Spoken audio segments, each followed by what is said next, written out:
Welcome again to my channel. Today I am Oya Benjamin and this is Zonda FST. We provide you with videos that help you maximize profit and minimize losses. In this video, I'm going to break down the terms associated with the PD arrays, and show you how to use the PD array properly in your trading. Now, the word PD array is an acronym.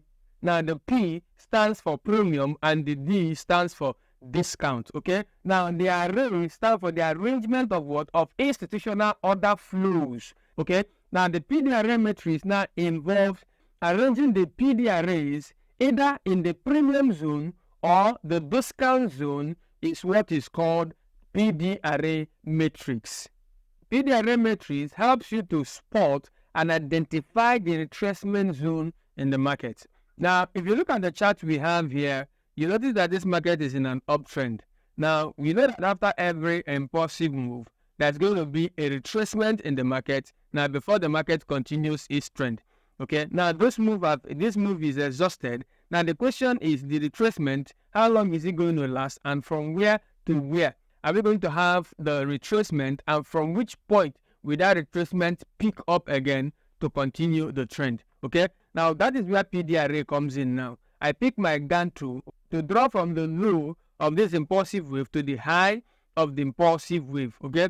Just like the name, P for the premium and D for the discount, okay? Now, we buy at the discount and sell at the premium. Everybody will want to buy it cheap and sell it high. Now, once the market is exhausted and it's at the peak, you sell from the peak to make your gain. Okay, so that is the concept. You buy at discount and sell at premium. Okay, now that I've picked my gun tool, I've been able to locate the low of this impulsive move and the high of the impulsive move. So what should I be doing? Now, remember, you buy at discount zone. Okay, and this is an uptrend. So on this discount zone, I should be looking out for either an order block, a fair value gap, or a rejection candle. Okay, a rejection candle. Now, these are three things I should be looking out for. And once I spot any of these on the discount zone, now that place becomes my institutional order block. Now, it means that it becomes a place where the market will retrace back. Okay, and once the market retraces back, it mitigates or balances that inefficiency created by that institutional order block. And once it is either mitigated or the inefficiency balanced, now the next thing I should look out for a retracement back to the current movement or the current direction of the market.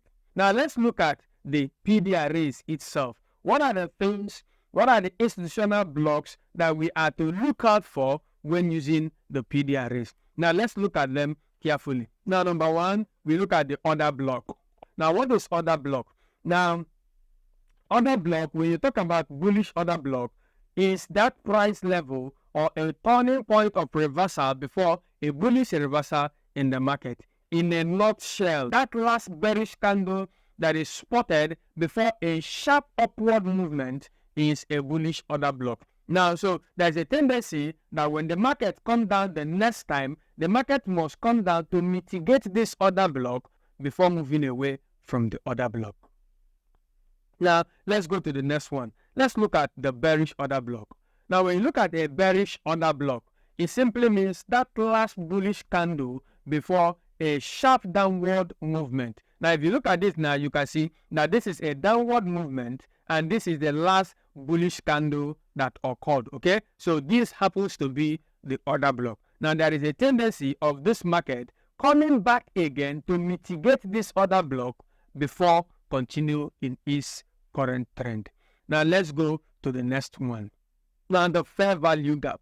What is a fair value gap?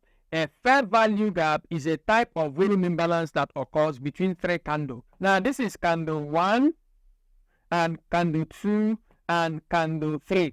Now, as long as there is a gap between candle 1 and candle 3, now that gap between the candle 1 and candle 3 is called a fair value gap. And the market must come to balance that inefficiency created before moving in its direction. The rejection block. A rejection candle occurs when the wick of a candle takes 1/3 of the whole body of the candle. A rejection candle is formed.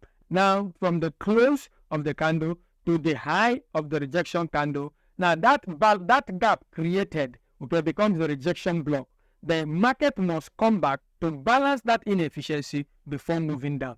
You look at it here, this is the close of this candle, and this is where the block ended. You see, there is a gap created between the close and the high of the tail of the wick. Okay, now look at it, the market was in a downtrend but came down to mitigate or balance this inefficiency before moving downward. Now we're going to look at this chart and we're going to see how to apply the PD array matrix in our trading. Now this is gold USD under the 5 minutes time frame. If you look at this chart now, you discover that this chart is in an uptrend because it's making a higher high and a higher low. Now, just like I said, now you notice that this is the impulsive wave and the correctional wave, impulsive, correctional. Now, the distance or how long the market will move back before retracing or before continuing the original direction, that is where PD array comes in. Just like I said, you pick your Gann tool if you are using the trading view. If you are to use the Fibonacci retracement tool, you have to leave only 3 levels: the 0 level, the 50% level, and the 100% level. Okay, now it will still do the same function like the Gann tool. Okay, now what are we going to do? To pick our Fibonacci retracement, just like I have done, trace from the low of this impulsive wave to the high of this impulsive wave. Remember, we buy at the discount and sell at the premium. Okay, now when you're using this tool, just like I said, the PD arrays that we are going to be arranging either in the discount zone or the premium zone. I talked about the fair value gap, the order block, or I talked about rejection candles. So these are the 3 things that we are going to look out. Okay, now the 50 here serves as the equilibrium level. Okay, now from the 50 downward is the discount zone, and from the 50 upward is the premium zone. Okay, now the rule says you buy at discount and sell at premium. So if you look at this market, you discover that the market is in an uptrend. So it is expected that buying option is the only thing that should be done here. Okay, if you look at this, you will see a fair value gap here. Now, but for me, I will not use this fair value gap because it is already mitigated. Now, what else are we looking at? You look at a rejection candle. You look at the rejection candle, you can spot one here, a rejection candle. Okay, this is a rejection candle. And if you look very well also, you can spot an order block here. You can spot another block here also. Now, looking at these 3 points that we have spotted out, you will discover that the order block is more of the discount than every one of them. Now, I want you to know that different traders will enter this particular trade with this from these 3 different levels. There are some traders that will enter from this rejection block, and there are some traders that will enter from the fair value gap, and there are traders that will enter from the order block. Okay, now I place my entry at the 50% level. You notice that the market came down, okay, respected the order block, now triggered my markets and moved.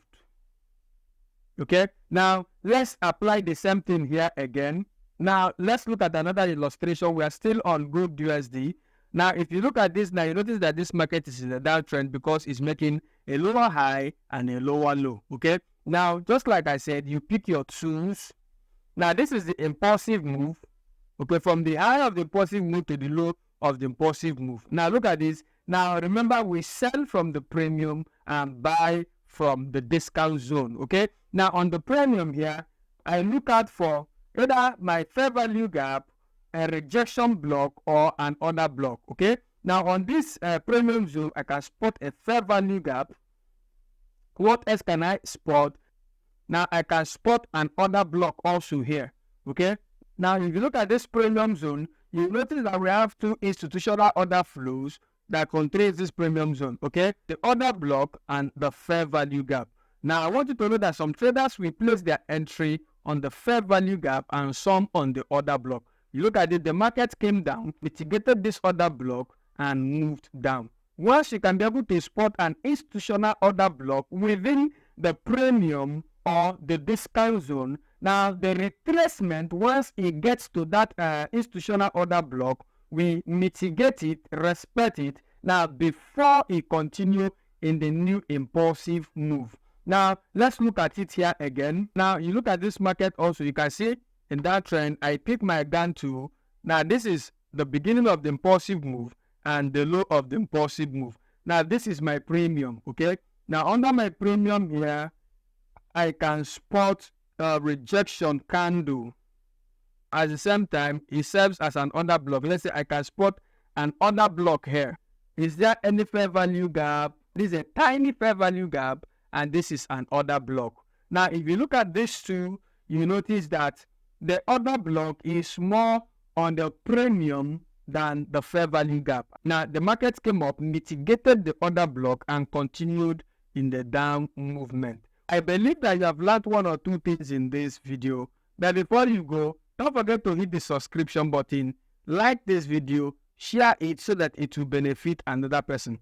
And therefore, turn on the notification bell so that when I post the next video, you will be notified. Have a successful trading week ahead. Bye.